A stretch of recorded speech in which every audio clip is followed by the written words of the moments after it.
Jamais sans la grâce, une dévotion matinale qui vous connecte à la pensée de Dieu et vous donne la provision du ciel au quotidien. Bonjour chers amis, chers internautes, chers téléspectateurs, nouvelle journée, nouvelle provision, bienvenue dans cette troisième dévotion de cette semaine, que Dieu vous bénisse. Seigneur, nous prions pour nos internautes, peu importe le lieu, l'heure à laquelle ils nous suivent, peu importe le canal. Je prie ce matin que le Saint-Esprit puisse libérer sa puissance dans un domaine ou dans un autre. Tu sais le domaine dans lequel ils ont nos internautes, quelqu'un a besoin de toi ce matin. Ô Esprit Saint, merci pour ta présence qui libère encore aujourd'hui. Que toute la gloire te soit donnée. Amen. Alors, chers amis, chers internautes, nous vous remercions vraiment pour vos partages dans cette dévotion. Tous ceux qui vont sur notre chaîne YouTube, merci de nous mettre une pouce bleue. Merci de partager dans vos différents groupes pour donner plus de visibilité à l'évangile, à la parole de Dieu, cette parole qui sauve, cette parole au travers de laquelle le Seigneur restaure encore aujourd'hui. Amen. Alors, Dieu veut faire encore de grandes choses. C'est avec une grande attente que nous rentrons dans cette journée. Et dans Actes chapitre 1, le verset 4, comme il se trouvait avec eux, il leur recommanda de ne pas s'éloigner de Jérusalem, mais d'attendre ce que le Père avait promis, ce que je vous ai annoncé, leur dit-il. Alléluia. Oh, c'est beau de voir cette harmonie, de voir l'unité de la Trinité. L'unité de la Trinité au travers de nos vies, l'unité de la Trinité au travers de nos couples, l'unité de la Trinité au travers des liens de famille, l'unité de la Trinité au travers de les relations humaines, l'unité de la Trinité au travers de tout ce que vous entreprenez aujourd'hui. Ça, c'est ce qu'on appelle l'onction de sa présence. Ça, c'est ce que Jésus nous dit au travers de cette prière qu'il a enseignée à ses disciples, que ta volonté soit faite sur la terre comme au ciel. En d'autres termes, aujourd'hui, que la terre soit le reflet du ciel. Waouh! Je vous ai annoncé rien d'autre que ce qu'il a promis. Chers amis, chers internautes, qu'est-ce qu'il t'a promis? Qu'est-ce qu'il t'a annoncé? Oh, la méthode ne nous regarde pas. Comment il va le réaliser, ça ne nous regarde pas. Ses voies ne sont pas nos voies. Mais il accomplira certainement ce qu'il a promis.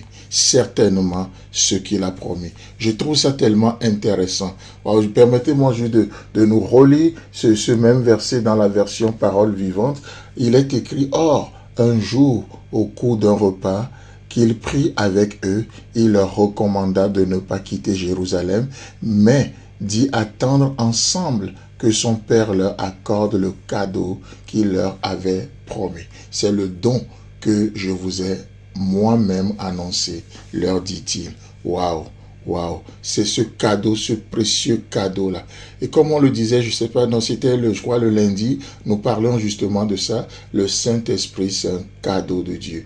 Vous n'avez pas reçu le Saint-Esprit parce que vous avez tellement œuvré. Non, nous avons reçu le Saint-Esprit parce que nous venons vers Dieu, nous lui donnons nos vies. Et qu'est-ce que Dieu fait comme cadeau? Dieu nous fait un cadeau en donnant le Saint-Esprit qui vient témoigner à notre esprit que nous sommes enfants de Dieu.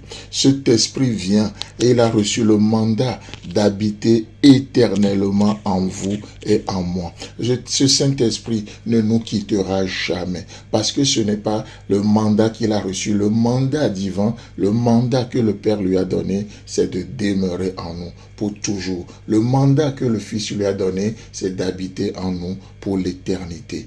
Pourquoi? Parce que c'est lui qui va nous introduire dans le ciel un jour. C'est lui qui va nous introduire dans cette félicité éternelle. Et une chose qui est aussi assez extraordinaire, c'est de voir que c'est à la Pentecôte que l'Église est née. L'Église n'est pas née avant.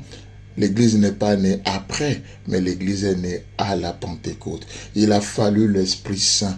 Vous savez, alors que nous pensons encore à ce grand événement, au-delà d'une fête, au-delà d'une date, au-delà d'un calendrier, nous pensons encore à cet événement, la naissance de l'Église. Je crois de tout mon cœur qu'aujourd'hui, Dieu veut faire naître encore les choses dans nos vies, au travers de nos vies, par la puissance de l'Esprit Saint. Parce que là où il y a l'Esprit Saint, il y a la liberté. Là où l'Esprit Saint règne en Seigneur, il y a la liberté qui voit le jour. Là où l'Esprit Saint est là où l'Esprit Saint agit, qu'est-ce qui se passe? Il y a l'onction. Et parce que la Pentecôte, c'est le jour où Dieu a fait naître l'Église, aujourd'hui, parce que l'Esprit Saint est en vous, Dieu veut faire naître des choses en nous. Il veut faire naître de l'espérance en nous. Il veut faire naître de l'espoir en nous. Il veut faire naître de la restauration dans les cœurs. Il veut faire naître tellement de choses au travers de l'Esprit Saint. Chers amis, chers internautes, que Dieu vous bénisse. Si vous avez aimé cette émission,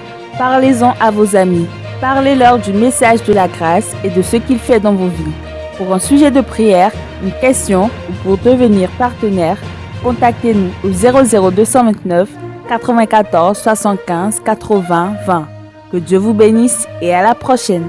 En attendant, pensez avec Dieu.